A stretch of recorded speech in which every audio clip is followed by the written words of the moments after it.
না না, কোনো আমি সরকারি চাকরিওয়ালার সাথে বিয়ে দিব না। টোটোওয়ালা রাজমিস্ত্রির সাথে বিয়ে দিব, তাও কোনো সরকারি চাকরিওয়ালা ছেলের সাথে বিয়ে দিব না। ওই যদি রাজমিস্ত্রির কাজ করতো কিংবা টোটো চালাতো তাহলে হয়তো বা ওর বিয়েটা হয়ে যেত। না বাবা, আমি সরকারি চাকরি করব। তুমি একবার বিশ্বাস করো, কিচ্ছু হবে না, শুধু একবার ভরসা করে দেখো। না, সরকারি চাকরি তোকে করতে হবে না। সরকারি চাকরির কোনো ভরসা নাই, তুই প্রাইভেট জব কর। না, আমি প্রাইভেট জব করব না, আমি সরকারি চাকরিই করব। কি তুই পশ্চিমবঙ্গ থেকে সরকারি চাকরি করবি? পাগল হয়ে গেছিস তুই? আরে বাবা, কিচ্ছু হবে না।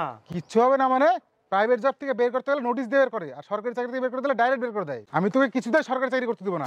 না বাবা, তুমি বিশ্বাস করো, আমি সরকারি চাকরি করব, কিচ্ছু হবে না। না না, আমি বেঁচে থাকতে তোকে কিছুতেই সরকারি চাকরি করতে দেবো না। এর থেকে ভালো তুই বন্ধন ব্যাংকে চাকরি কর। 2 বছর কষ্ট করবি, ম্যানেজার হয়ে যাবি, মাসে 40,000 টাকা বেতন। ছেলে সরকারি চাকরি করে, কোনো চিন্তা নাই, মেয়ে সুখে শান্তিতে থাকবে, নিশ্চিন্তে বিয়েটা দিতে পারেন।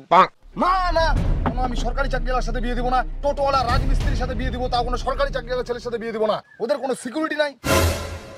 আপনি সরকারি চাকরিওয়ালা ছেলে কেন নিয়ে আসছেন? প্রাইভেট চাকরিওয়ালা ছেলে নিয়ে আসেন। ঠিক আছে ঠিক আছে ঠিক আছে।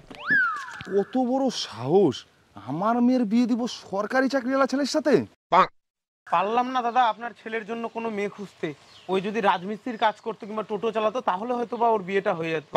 দেখ, তোকে বলছিলাম না সরকারি চাকরি করছে। আজকে যদি কোনো প্রাইভেট জব করতি, কোনো টোটো চালাতি, তাহলে তোর আজকে বিয়েটা হয়ে যেত। আগে তো সরকারি চাকরি ভালোই ছিল, কে জানে এখন এরকম হয়ে যাবে। ঘটক মশাই, দেখেন না একটা ন্যাংরা খোরা হেলিও টোপা হলেই হবে। ছেলেটা একটু পার করে দেন। ঠিক আছে ঠিক আছে, আমি দেখছি, কিন্তু সরকারি চাকরিওয়ালা ছেলের সঙ্গে এখন কেউ বিয়ে দিতে চায় না। আমি দেখছি, আপনি আশা রাখেন না কিন্তু। হ্যাঁ, নাও হতে পারে, না হওয়ার সম্ভাবনাটাই বেশি, কিন্তু আমি দেখছি। রে, কোথায় যাচ্ছিস?